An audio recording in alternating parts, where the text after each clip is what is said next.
The much-anticipated crusade, themed Dry Bones Shall Rise, was here. For the past week, loudspeakers had blared non-stop, inviting us to what they called a power-packed crusade. Handbills, flyers, and leaflets had exchanged hands, spreading like wildfire among would-be attendees. The buzz was everywhere. A great man of God would be present. "Pastor Sam is coming to town," people said, their voices tinged with excitement. Who could he be? I wondered skeptically. Probably just another one of those money-preaching pastors. "I'm sure he's coming to collect our money," I mocked silently. My family was never one for church. My father, his father, and his father's father were not churchgoers, and neither was I. "Let them run to their God," my father would say, laughing as he leaned back in his wooden chair. "They'll still come back and sleep in our shop." I am my father's only son, and this path, our path, was set for me even before I was born. The boys carried on the family business, while the girls learned a trade. Formal education ended for all of us at primary 6, after which we were transitioned into the business. My father used to say, "The only education a man needs is to know how to read and write." But deep down, I wanted more for myself. I shed tears sometimes, seeing my age mates move from secondary school to higher institutions.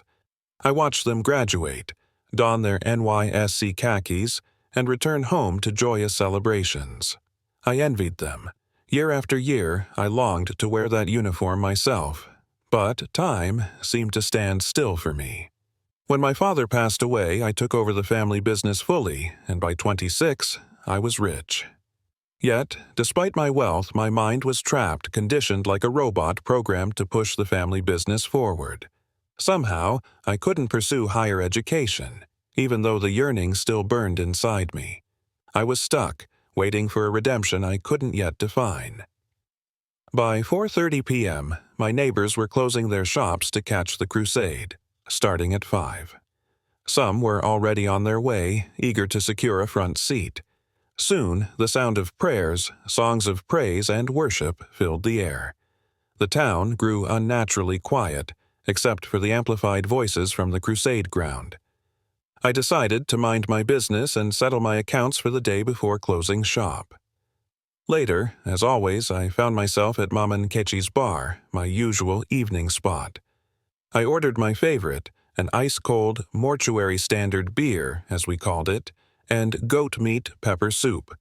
But, to my surprise, the bar was almost empty.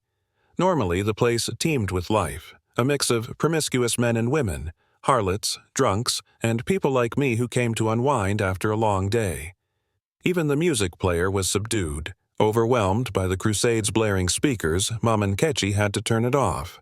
Only 5 people sat scattered around the bar, including one man nursing his 5th bottle of beer, a cigarette slowly burning between his fingers. I took my usual seat, and my order was served without me needing to ask. I was on my first bottle when Pastor Sam's voice erupted from the speakers, making an already dull evening worse. The beer in my mouth turned stale, though the pepper soup still offered some solace. "Dry bones," I heard him say, his voice carrying above the muted murmurs in the bar. Something about his words jolted me from the haze of my thoughts. I hadn't intended to listen, but his voice seemed to pierce through the evening air, demanding attention. He was in a valley of bones everywhere, and the Spirit of God said to him, "Prophesy unto these bones." And as he prophesied, there was a noise, and behold, a shaking, and the bones came together, bone to bone. The words filled the night, charged with an energy I couldn't explain. A strange silence hung in the bar, and the usual rowdiness seemed to give way to something else. I didn't understand why, but I felt unsettled. Pastor Sam's voice echoed in my head long after I finished my drink and headed home. The next morning, I woke with a slight headache, the result of 2 bottles of lager from the night before. After taking a shower and dressing for the day, I set out for my shop, ready to dive into the routine that had been my life since boyhood.